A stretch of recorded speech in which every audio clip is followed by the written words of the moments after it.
Dieu. Alors ce soir, laissez-moi vous demander, quelle est votre vie? Et puis j'irai plus loin et vous donnerez les réponses, selon les Écritures. Quelle est votre vie? C'est un bateau à vapeur. C'est une vapeur qui apparaît pendant une courte période. Une vapeur n'est visible que brièvement, avant de s'évaporer et de disparaître complètement. Il disparaît au loin. Le psalmiste était attristé en considérant la brièveté de la vie humaine, mais il se réjouissait de la nature éternelle de la miséricorde de Dieu. Écoutez les paroles du psaume 103, 15 à 18. Quant à un homme, ses jours sont comme l'herbe, comme la fleur des champs, ainsi il prospère. Quand le vent passe sur lui, il n'est plus, et son met la bonté de cœur du Seigneur est d'éternité en éternité pour ceux qui le craignent, et sa justice envers les enfants des enfants, envers ceux qui gardent son alliance et se souviennent de ses préceptes pour les mettre en pratique. Comparé à l'éternité, votre vie est comme une vapeur. Quelle est votre vie? C'est un mystère. La vie a été définie comme l'absence de mort. La mort a été définie comme l'absence de vie. Les gens sont toujours émerveillés devant le mystère de la vie. Les médecins et les scientifiques ne peuvent toujours pas comprendre pleinement l'apostrophe. Étonnement total face à la façon dont la vie commence. Sa vie est un mystère que seul Dieu connaît. Quelle est votre vie? C'est le souffle de Dieu. C'est le souffle de Dieu selon Genèse 2. C'est qui dit. Alors le Seigneur Dieu forma un homme de la poussière de la terre, et il souffla dans ses narines un souffle de vie. Et l'homme devint une vie qui existe. En dehors du souffle de Dieu, un être humain n'est qu'un tas de poussière et nous savons tout ce qui se passe lorsqu'on fait la poussière. La vie est un don de Dieu pour nous. Dieu est l'auteur et le donneur de la vie. Votre vie est le souffle de Dieu. Quelle est votre vie? C'est une confiance de Dieu. Nous devons un jour rendre pleinement compte de notre gestion du don de la vie. Écoutez ce que Paul a à dire à ce sujet dans Romains 14, 12. Alors, chacun de nous rendra compte à Dieu pour lui-même. L'auteur du livre de l'Ecclésiaste, parlant du point de vue du bon sens plutôt que d'un cœur rempli d'une grande foi, a déclaré.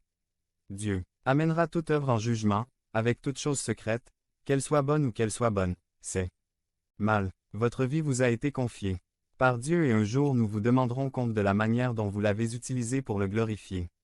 Devenez membre de la chaîne et AIDEZNOUS à propager la parole de Dieu dans le monde entier. Samedi 16 mars 2024.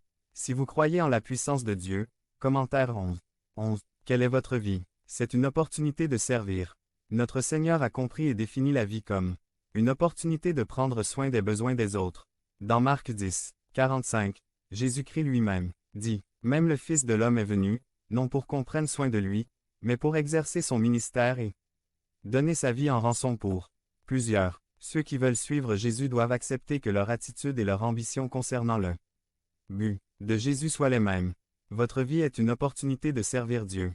Alors, comme servez-vous Dieu, aujourd'hui? Quelle est ta vie? Si vous n'avez pas fait confiance à Jésus-Christ comme votre Sauveur, vous n'avez pas la vie. Jean 3, 36 dit, « Celui qui croit au Fils a la vie éternelle. Mais celui qui n'obéit pas au Fils ne verra pas la vie, mais la colère de Dieu demeure en lui. » Vous avez la capacité de recevoir le don de la vie éternelle si simplement. Vous acceptez Christ. Il est impatient de vous offrir ce cadeau si vous lui faites confiance en tant que Sauveur et Seigneur. Jésus nous a donné toute la promesse dans Jean 10 lorsqu'il dit qu'il allait venir qu'il puisse avoir la vie, et l'avoir en abondance. Quelle est ta vie ce soir? Est-il abondant et gratuit ou se dirige-t-il vers la colère de Dieu? Le Seigneur attend-il? Viendrez, vous à l'autel pour l'accepter. Devenez membre de la chaîne et AIDEZNOUS à propager la parole de Dieu dans le monde entier. Samedi mars 16 2024.